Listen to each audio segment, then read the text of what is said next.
battleground North Carolina and selling her qualifications to be president. The person who decides questions of war and peace, life and death. She addressed the VFW convention and talked about the election deciding the next commander-in-chief, and then took this swipe at her rival, Donald Trump. I don't understand people who trash talk about America, who talk about us as being in decline, who act as though we are not yet the greatest country that has ever been created on the face of the earth for all of history. Election statistician Nate Silver has projected that if the election were held today, Donald Trump would have a 54.5% chance of winning the White House, with an estimated 278 electoral votes. That includes, according to Silver's model, Trump winning battleground states of Florida, Pennsylvania, Ohio, North Carolina, Iowa, Nevada, and New Hampshire. Clinton aides say don't judge the polls until after this week in Philadelphia. Well, my friends, I'll tell you, we're going to have a very different kind of convention than they had last week. A great deal is on the line with the Sanders speech tonight, with many Democrats hopeful he'll be able to deliver a turning point address. That seems to be an awfully high bar. We're still hearing plenty of boos out here, but the bottom line is he's going to try to get his supporters on board. Brett? Mike Emanuel with a no TPP sign over his shoulder, Trans-Pacific Partnership, the trade deal. Let's get more tonight on what we're learning about the email hacking and the investigation into it. Here's Chief Washington correspondent James Rosen.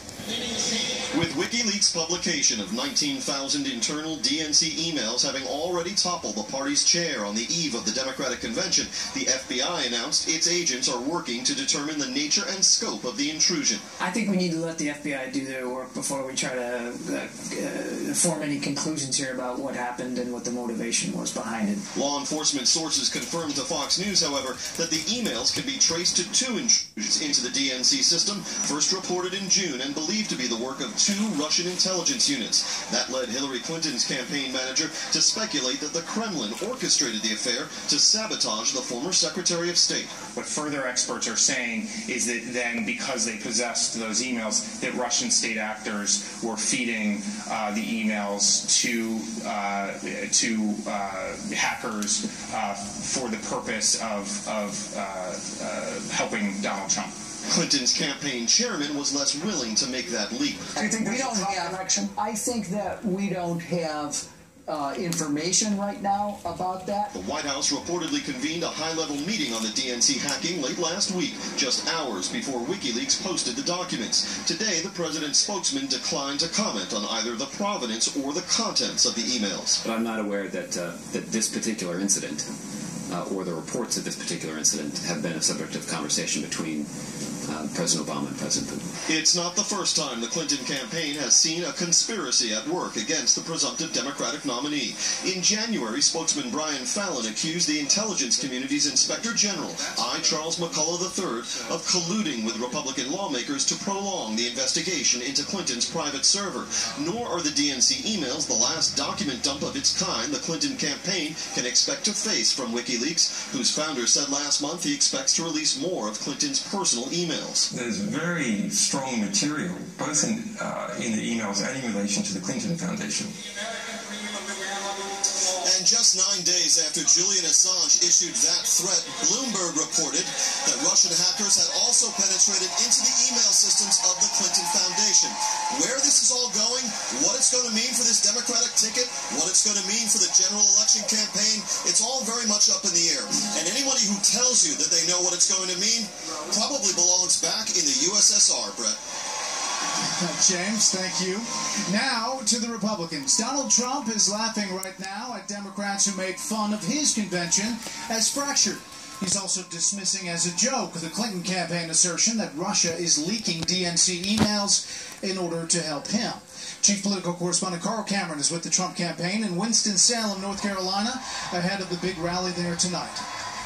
In their first big rally since the Republican convention, Donald Trump and running mate Mike Pence ridiculed the ranker at the Democratic convention over leaked emails that bashed Bernie Sanders and led to the abrupt ouster of Democratic Party chair Debbie Wasserman Schultz. It turned out that Debbie flamed out, and she's gone, but the disloyalty was incredible. And I really mean that because, honestly, whether you like her or not, she worked very hard to rig the system so that Hillary got it. It's true, right? The Clinton campaign maintains the DNC was hacked because the Russians want Trump elected. On Twitter, Trump cast Clinton as a co-conspirator in bad-mouthing Bernie, quote, "Crooked Hillary Clinton knew everything that her, quote, servant, unquote, was doing at the DNC. They just got caught, that's all. They laughed at Bernie." The hackers also stole DNC research on Trump campaign chairman Paul Manafort, whose clients included ousted Ukrainian President Viktor Yanukovych, a Putin ally. Obviously, we don't know who's behind the leaks. I do know one thing. The leaks of this week put the DNC at risk. But the potential leaks of hacking Mrs. Clinton's server was sitting unprotected in her home certainly created greater risk than what the DNC leak did. Amid the chaos at the Democratic Convention, Trump took a double-barreled shot at the ticket. She's got bad judgment when it came to picking a vice presidential candidate for that side of the party. People don't even like the guy. And a little weird little dude there. Trump amped up the put-downs. Why did Hillary get rid of her middle name? Huh? Hillary? No, but why did she get rid of it? Hillary Rotten Clinton. Rotten Clinton. Hillary Rotten Clinton, right? Maybe that's why. It's too close. Two new polls suggest Trump may have gotten a small bounce from the GOP convention. CNN has Trump at 48-45 over Clinton. He trailed by 7 in their last poll before Cleveland. A CBS poll has Trump and Clinton tied at 42. They were tied at 40 before the GOP convention, and pollsters cautioned to wait for surveys after Philly for a more accurate snapshot of the overall race. And Trump will be here in Winston-Salem in a couple of hours. Earlier today in Roanoke, he was incredibly irritated at the facilities management where he held the rally because he felt they hadn't adequately air-conditioned the place. He even threatened not to pay them, something he's been known to do for decades in business when contractors or vendors did what he considered to be insufficient work. Brett? Carl Cameron, live on the Trump campaign in Winston-Salem. Carl, thank you. This is a Fox News alert. At least 15 people are reported dead in a knife attack outside Tokyo. Police say a man in his 20s with a knife attacked a facility for the disabled, then turned himself in. Dozens are said to be injured. Again, 15 dead. Police say the suspect told them he was a former employee of the center. Officials in Florida tell Fox News an early morning shooting at a Fort Myers nightclub that left at least 2 dead appears to be gang-related and not terrorism. Gunfire erupted at the end of a swimsuit-themed party for teenagers. At least 17 other people were hurt. Police say 3 suspects are now in custody. President Obama is facing new questions tonight about the wisdom of his immigration policy, specifically welcoming Syrian refugees into this country amid a rash of attacks by refugees in Germany.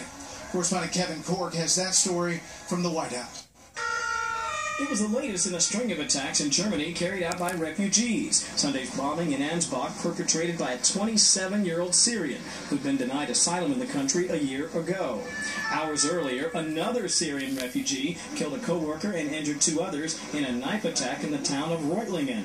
Those incidents coming less than a week after an Afghan refugee injured 5 people in an axe attack in Würzburg before being killed by police. The violence in Germany raising fresh concerns about the prudence of inviting more refugees into the U.S., even as the Obama administration continues to admit Syrian refugees at an accelerated pace.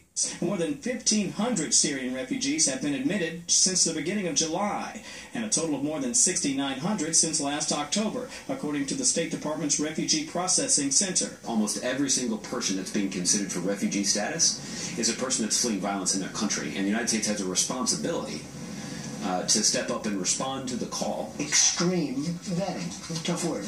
Yeah. Extreme vetting. Republican presidential nominee Donald Trump says what's happening in Germany could happen here, and if elected, he intends to stop it. If a person can't prove what they have to be able to prove, they're not coming into this country. One word describes this all: invasion. Steve Rogers is a former member of the FBI's Joint Terrorism Task Force. They're here in the United States, and there's going to be a slow, very methodical attack on all of the Western countries. And unless we do something to stop it, these things are going to increase quickly. Brett, officials in Germany say the Ansbach bomber pledged his allegiance to ISIS before his attack, and critics argue it's that lack of willingness to peacefully integrate that's creating mounting problems, not just for refugees, but also for the countries that take them in. Brett?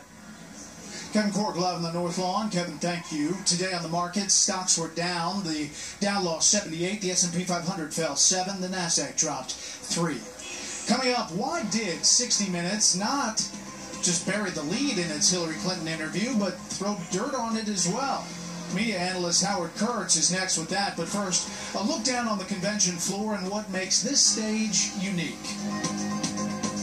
They started working on this arena at the end of May. It takes about $15 million to transform this place. This stage is massive. It does move. It's also the biggest LED screen in the world. This was also the same arena that George Bush accepted the nomination in 2000. Special report continues after this.